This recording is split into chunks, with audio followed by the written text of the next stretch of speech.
welcome to Quay Books, and thank you all for coming. Welcome to this Bowing to the Moon event. In that poster, or in that image, you'll see Robert Graves wearing his typical hat, which he liked to wear. You'll see the waning moon, which I'll refer to in a moment, circling his face, and various mythological creatures. Robert Graves was a classically inspired poet, and he was a great lover of Greek and Latin culture and a scholar of ancient mythology. Robert Graves is considered to be one of the most gifted love poets in the English language, and he has strong Limerick connections. Connections actually we rarely hear about. So here at Quay Books, in association with the Limerick Writers' Centre, we sometimes do events like this. One might say to kind of reclaim Robert Graves for Limerick. Claribel Alegría, who translated the poems of Graves into Spanish, is widely regarded as the most important literary voice from El Salvador and Nicaragua in the 20th century. She said, "I am a poet who celebrates mankind, celebrates the universe and the creator of the universe." Robert Graves lived in the little village of Daya on Mallorca for many years, and Claribel Alegría moved to Mallorca around 1972 and found herself, by coincidence, living in a house very close to where Robert Graves was living. And she has written that one day I was looking out my window when I saw an old man with a straw hat that fell almost onto his shoulders. And I went out to him and I said, "Are you Robert Graves?" And he looked up at me, she said, and he said, "Yes, and who are you?" So Claribel Alegría said, we started talking there a little, and I invited him to come up and have a glass of wine, and thus was born our great friendship, which lasted until his death in 1985. Bowing to the Moon, which you see, and they're hanging here, and as well we have two of them hanging here. You will recall that recently the world has been, you could say, bowing to the moon, with a great interest created when, after 50 years, humans again departed for the moon as part of the NASA mission, known as Artemis 2, which looped, as we all know, looped around the moon. In Greek mythology, the goddess Artemis is associated with the moon. And when the capsule splashed down on the Pacific last Friday, one might have thought of Robert Graves' poem that he entitled "The Return of the Goddess Artemis," reflecting the return of the spacecraft. And in his poem, he almost anticipates this splashdown of Artemis 2, because in his poem, the return of the goddess, he says, "Under your Milky Way and slow revolving bear, at dawn you shall appear to fetch them home again." So the goddess Artemis was fetching the 4 astronauts home again, in line with what Robert Graves said in his poem back, I think it was written in 1945. Robert Graves was, according to Claribel Alegría, a wonderfully eccentric guy. He taught me, she said, to bow to the moon. And she said, when he taught her, when the moon is tender, he told me, you have to bow to it.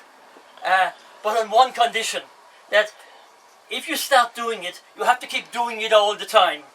3 or 5 or 7 or 9 times. Then the moon is going to protect you.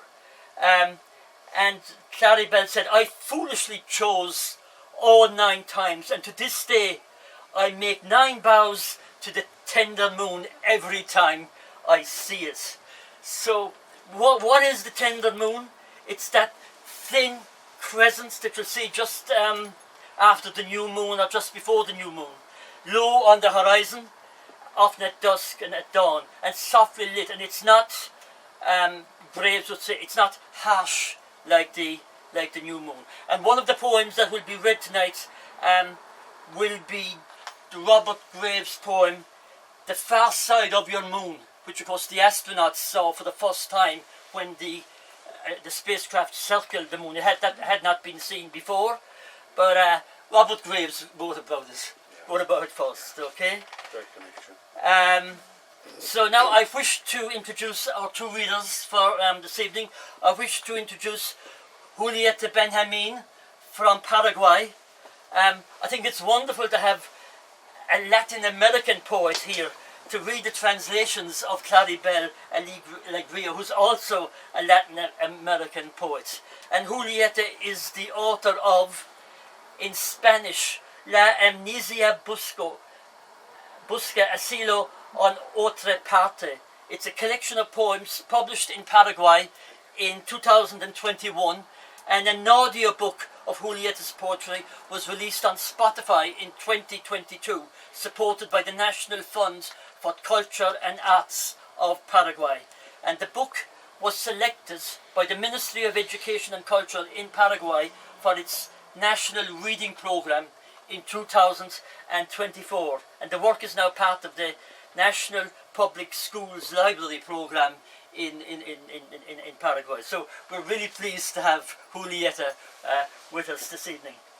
And it's also my pleasure to introduce John Liddy, who is the author of the book Arias of Consolation. And this has been described as one of the most powerful poetic homages ever written to the city of Limerick, and rightly so. And it is regarded as one of the most important poems written about the city. John, many of you will know, lives in Madrid. He has consistently, you could say, bridged Irish and Spanish literary cultures while maintaining a strong connection with his home city here in Limerick.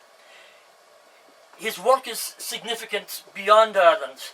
He's part of a wider European literary world, with several of his books having been translated into Spanish. So for this evening's event, John has chosen 9 of the 10 poems of Graves, which were translated by Claribel Alegría, and he will read the originals and Julieta will read the translations. So please welcome Julieta and John.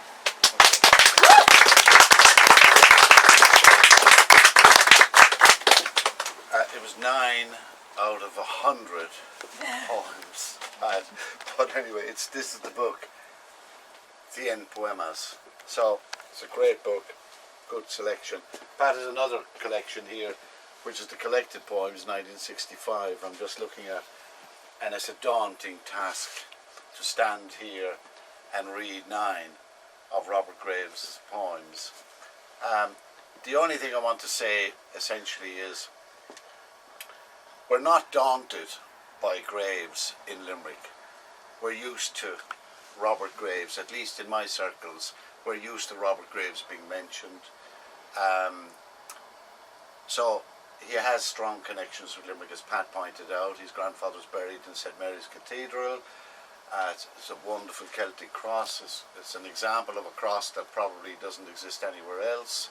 It's well worth a visit to see that cross for those of you who haven't seen it.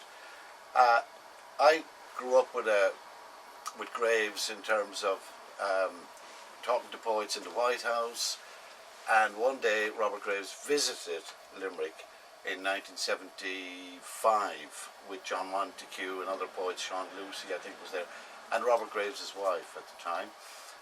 And his wife came in. Elizabeth was she called Elizabeth? What's her name? Was it Beryl? Or Beryl. Yeah. Anyway, one of them went into the pub and spotted, saw Ezra Pound photograph. And that is the key to tonight's reading as well, because Pound was taken down off the wall before Robert went in. And I wrote a poem called Pound Devalued in White House years and years and years ago. But the connection I'm trying to make is Robert Graves largely falls into 2 major phases. One Georgian, belonging to England and his love, infancy, boyhood, childhood phase. The other, as Pat was getting at, was the Greek mythological moon, sun phase. So essentially, the selection moves from and between those two phases. So without further ado, I'll move into the first poem. We're going to try and do a threesome on this, in broken images. I do Spanish. English wasn't in Spanish. We do the English first, and then I do the Spanish with you. And this is the only one I'm reading, just in case you've had enough. I'm not reading anymore. No, we're going to try this out, so bear with us. In broken images. He is quick, thinking in clear images. I am slow, thinking in broken images. He becomes dull, trusting to his clear images. I become sharp, mistrusting my broken images. Trusting his images, he assumes their relevance. Mistrusting my images, I question their relevance. Assuming their relevance, he assumes the fact. Questioning their relevance, I question the fact. When the fact fails him, he questions his senses. When the fact fails me, I approve my senses. He continues quick and dull in his clear images. I continue slow and sharp in my broken images. He, in a new confusion of his understanding. I, in a new understanding of my confusion. That's Graves referring to the two approaches in poetry that he suffered. Well, because there was the modernist school and there was Graves.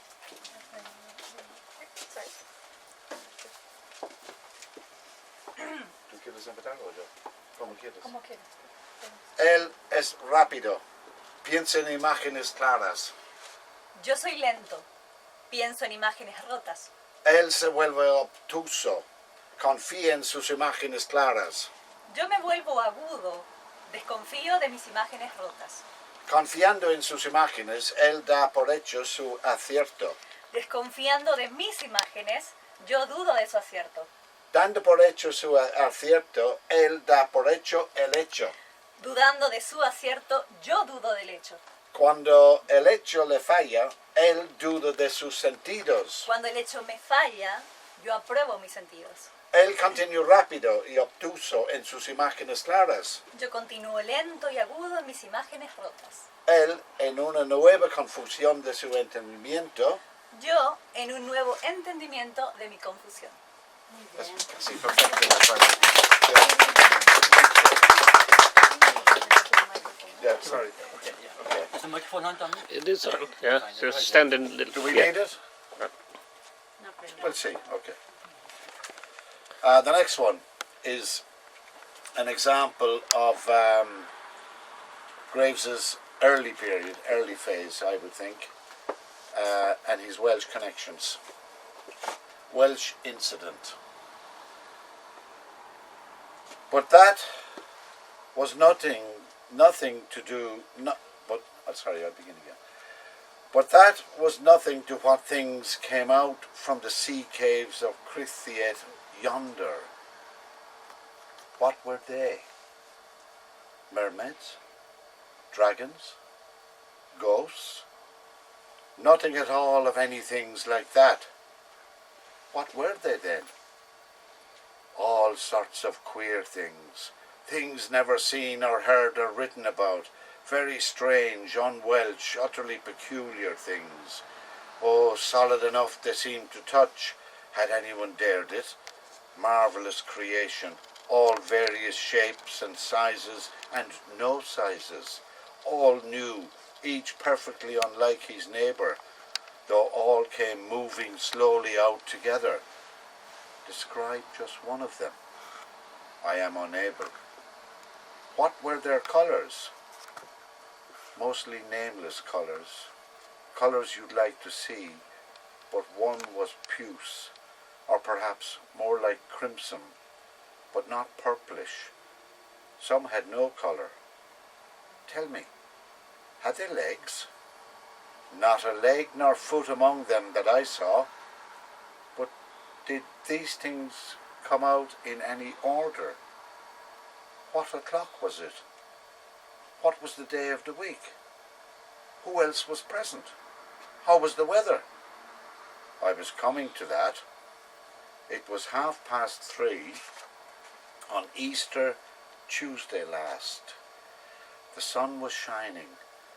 The hairlock silver band played Marchog Jesu on 37 shimmering instruments, collecting for Carnarvon's Fever Hospital Fund the populations of Pulbally, Crithiat, Portmadoc, Bort, Tremadoc, Penyenderat were all assembled.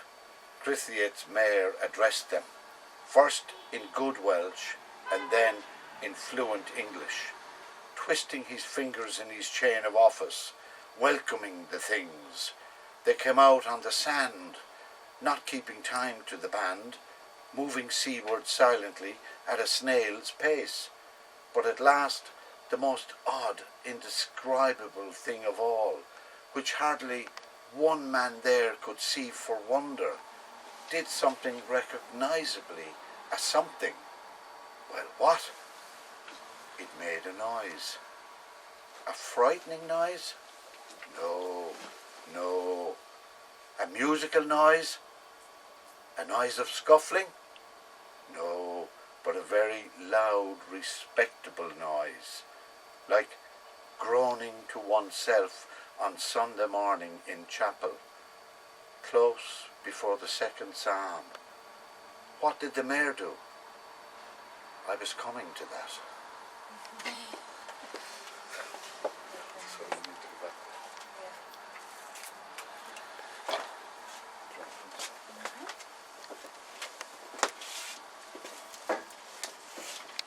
So now the Spanish version.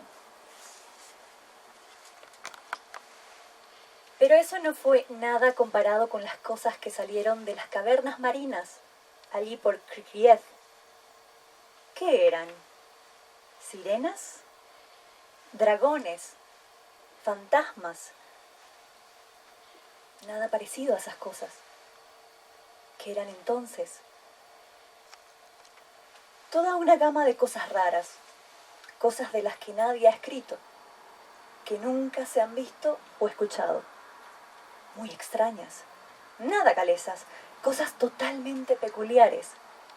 O eran tan reales que podían tocarse si alguien se hubiera atrevido. Maravillosa creación, variadas formas y tamaños y no tamaños, todas nuevas, cada una perfectamente distinta de su vecina. A pesar de que todas salieron juntas, moviéndose despacio. Describe solo una. No puedo. ¿Cómo eran sus colores? Casi todos colores sin nombre. Colores gratos de ver, pero una era lila o quizás más carmesí, pero no morada. Algunas no tenían color. Dime, ¿tenían piernas? Ni una pierna ni un pie entre esas que vi. Pero salieron esas cosas en algún orden. ¿Qué hora era? ¿Cuál el día de la semana? ¿Quién más estaba allí? ¿Cómo era el clima? A eso iba. Eran las 3:30. Las 3:30 del martes de la última Pascua. El sol brillaba. La banda municipal de Harlech tocaba Markov Jesu en 37 instrumentos resplandecientes. Hacían una colecta de fondos para el hospital Carnarvon. Las poblaciones de Palheli, Cricrieth, Portmadoc, Borth, Tremadoc, Pendendreth estaban reunidas. El alcalde de Cricrieth se dirigió a ellas primero en un buen galés y luego en un fluido inglés, enroscando en los dedos su cadena ministerial, dando a las cosas su bienvenida. Salieron a la arena sin seguir el ritmo de la banda, moviéndose hacia el sur, hacia el mar en silencio a paso de caracol. Pero al fin, la más extraña, la más indescriptible de las cosas que casi ninguno vio, tan asombrados estaban, que hizo algo reconocible como algo, Bueno, ¿y qué? Hizo un ruido. ¿Un ruido aterrador? No, no. ¿Un ruido musical? ¿Un ruido de pelea? No. Un ruido fuerte y respetable como gruñendo para sí en la capilla de un domingo en la mañana. Poco antes del segundo salmo. ¿Qué hizo el alcalde? A eso iba. Tremendous.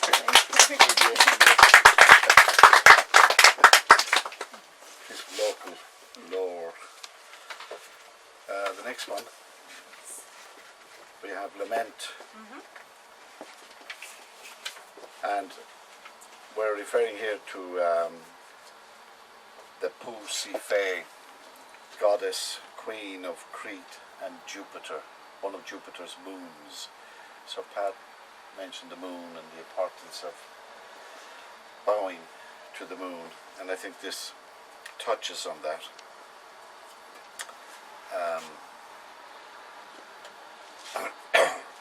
Lament for Pussy May. Dying sun, shine warm a little longer. My eye, dazzled with tears, shall dazzle yours, conjuring you to shine and not to move. You, sun, and I, all afternoon, have laboured beneath a dewless and oppressive cloud. A fleece now gilded with our common grief, that this must be a night without a moon. Dying sun, shine warm a little longer. Faithless she was not. She was very woman, smiling with dire impartiality, sovereign with heart unmatched, adored of men, until spring's cuckoo with bedraggled plumes tempted her pity and her truth betrayed. Then she who shone for all resigned her being, and this must be a night without a moon. Dying sun, shine warm a little longer.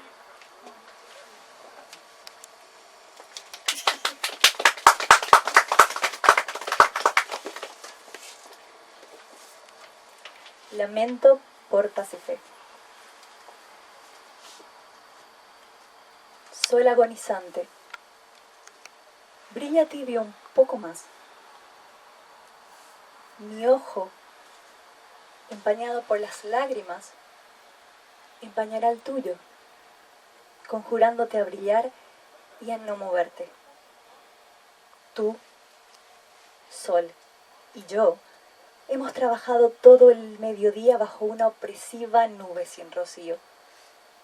Un vellón dorado ahora por nuestra pena en común, porque esta será una noche sin luna. Sol agonizante, brilla tibio un poco más. Ella no fue infiel. Era muy mujer, sonriendo con terrible imparcialidad, soberana, con corazón sin igual, adorada por los hombres, hasta que el cuco de la primavera con ajadas plumas provocó su piedad y traicionó su verdad. Fue entonces cuando ella, que brilló para todos, renunció a sí misma. Y esta debe ser una noche sin luna. Sol agonizante, brilla tibio un poco más.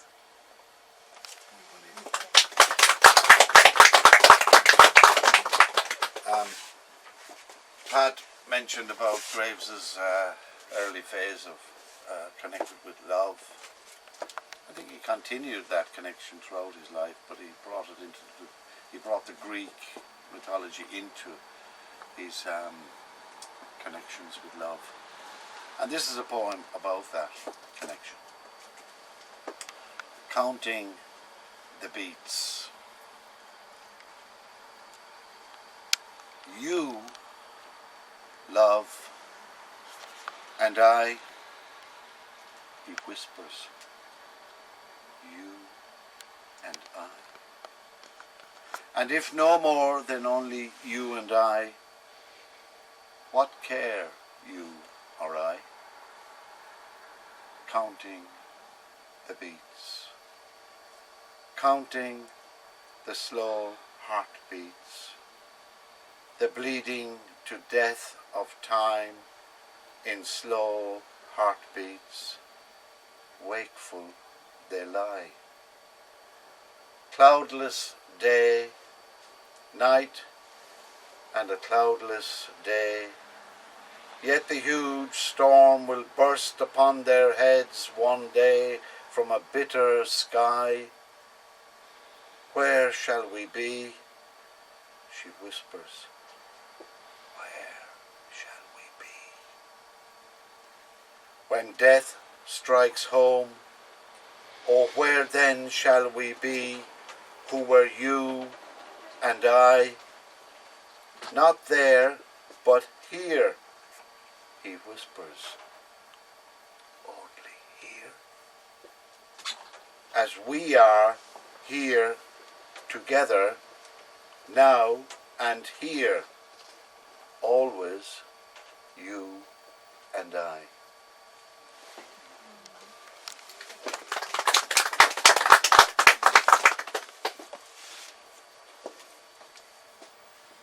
Tú, amor, y yo, susurra él. Tú y yo. Y si nadie más que tú y yo, ¿qué nos importa a ti o a mí? Contando los latidos, contando los lentos latidos, el desangrarse a muerte del tiempo en lentos latidos, yacen despiertos, día sin nube, la noche y un día sin nubes. Pero un día la enorme tormenta estallará sobre sus cabezas desde un cielo amargo. ¿Dónde estaremos? Susurra ella. ¿Dónde estaremos? ¿Dónde estaremos cuando golpee la muerte? ¿Dónde estaremos nosotros, que fuimos tú y yo? No allá, sino aquí, susurra él. Solo aquí. Como estamos aquí, juntos, ahora y aquí, siempre, tú y yo.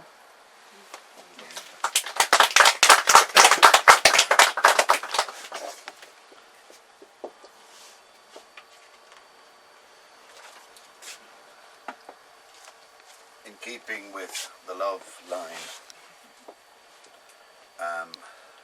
we move into Pat's bowing to the moon phase, where he did carry over those themes from early phases into later phases. And that. So it's a song, The Far Side of Your Moon. The far side of your moon is black, and glorious grows the vine. Ask anything of me you lack, but only what is mine. Yours is the great wheel of the sun, and yours the unclouded sky. Then take my stars, take every one, but wear them openly. Walking in splendor through the plain, for all the world to see, since none alive shall view again the match of you and me.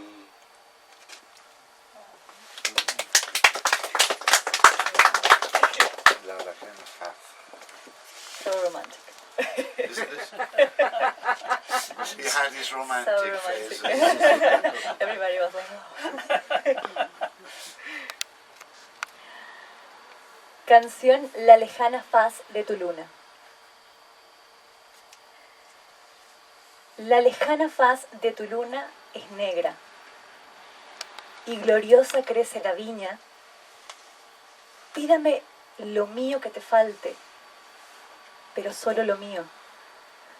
Tuya es la gran rueda del sol y tuyo el cielo sin nubes. Toma mis estrellas, tómalas todas, mas llévalas al descubierto. Caminando en esplendor a través del llano, para que el mundo vea, pues nadie que viva volverá a ver una pareja como la nuestra. Vaya romanticismo, tenemos aquí. Y otro. So another song, Dewdrop and Diamond, which is another love poem. The difference between you and her, whom I to you did once prefer, is clear enough to settle. She like a diamond shone, but you shine like an early drop of dew poised on a red rose petal. The dewdrop carries in its eye mountain and forest, sea and sky. With every change of weather, contrariwise, a diamond splits the prospect into idle bits that none can piece together. So don't go for diamonds.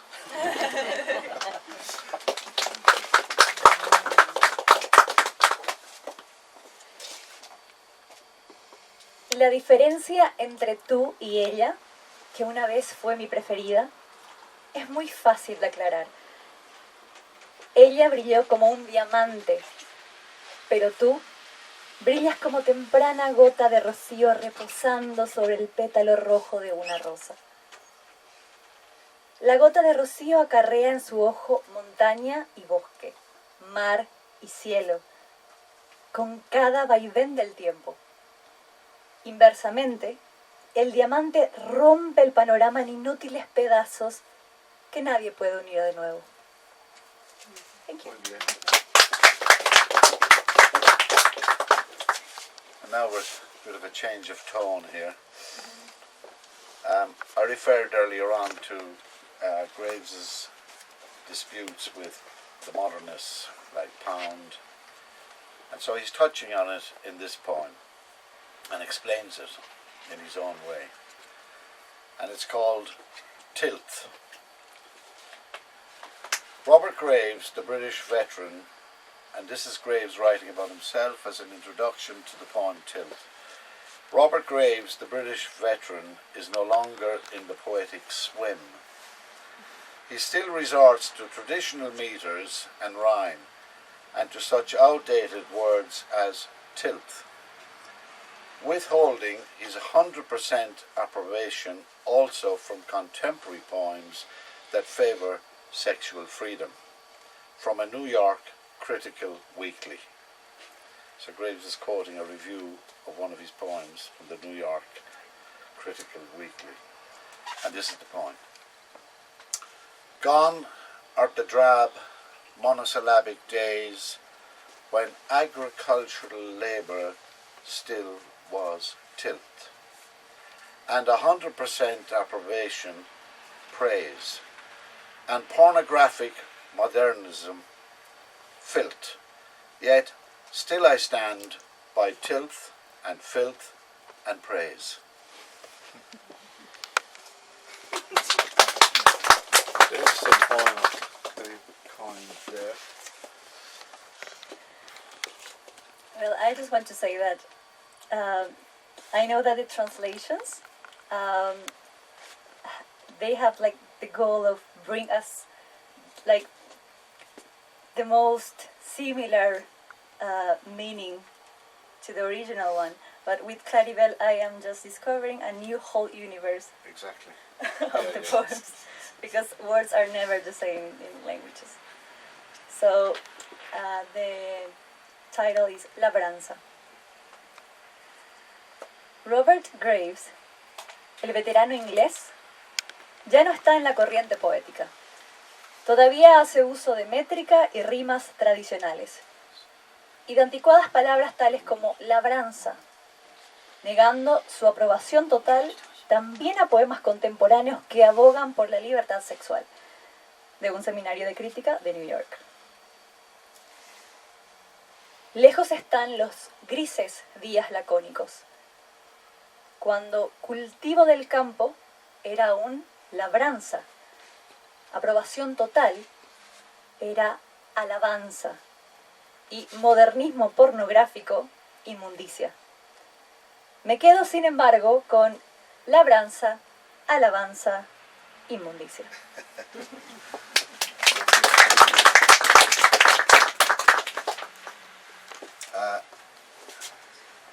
We're going to end with September Landscape. I've missed out on another small little poem, but we leave it. I think September Landscape. I missed out on Hooded Flame. But anyway, it's only 4 lines. September Landscape.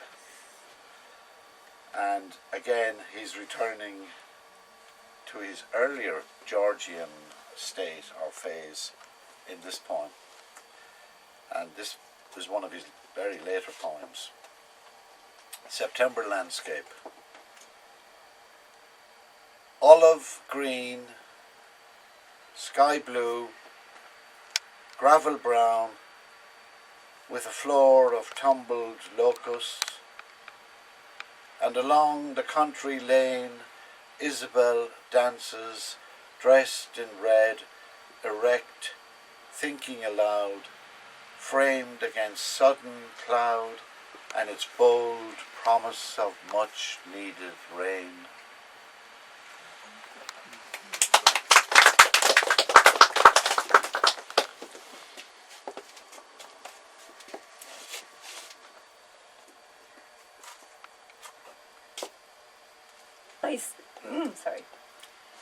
Paisaje de septiembre. Verde olivo, azul celeste, marrón grava, con un suelo de algarrobas desplomadas, y a lo largo de la vereda campestre Isabel baila vestida de rojo, erguida, pensando en voz alta, enmarcada contra una nube repentina y su promesa audaz de la lluvia que urge. Muchas gracias.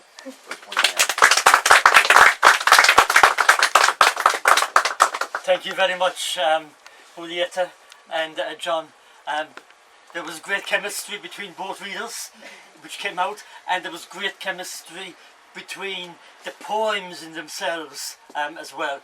And as Julieta pointed out, not alone did we have a reading of Robert Graves and the translations of Robert Graves, but we also had a reading of the poems of Claribel Alegría as well. So we had a reading from two poets. So my sincere thanks to both of you for a wonderful reading. Thank you very much. Yeah. I want to say that I think that Robert Graves would be exceptionally proud of this event tonight. Robert Graves knew this street. Last year we had he wrote a short story about an antique shop on this street. So we do know that he walked this street, okay? And I'm sure he would have been happy to know that maybe 50, 80 years afterwards, his own poems and Claribel's translations would be read on this street. I think that's really good, and I think John and Julieta Graves would have been absolutely delighted with what you did for him tonight. I have been to Deya, and for just one final remark on the moon theme, I stayed in Solaire, which is a small town near Deya, and I just loved that town. And the street I was staying in, the adjacent street, was called Calle de Luna, Moon Street. It was just fantastic to look up and see a street called after the Luna. Okay, so just one or two more formalities. By the way, feel free afterwards. There won't be questions and answers, but feel free afterwards to come up and chat to John and to Julieta about their poetry and about what they've written as well. Feel very free to do that. I want to thank the Books at One Foundation. They have been very generous. They have given us a generous grant to run events like this in the bookshop. So we hope to have several more events here, and we'll do our very best to have the same standard of event as we had tonight. You will know also that here in Limerick this month, April is Poetry Month, which is a clear mission to celebrate poetry and make it vibrant and an accessible part of everyday life. And I think the Limerick Writers Centre are doing very good work in making poetry accessible throughout the month. I mentioned Areas of Consolation, John Liddy's book about Limerick, but 2-3 nights ago at the weekend, his newest collection was launched, Through the Forum by John Liddy, so there are copies of the book available here. Okay, and thank you all for coming. I'm delighted we had such a good turnout tonight. Thank you very much indeed. Thank you. Okay, so feel free to chat and talk to our readers as well. Thank you.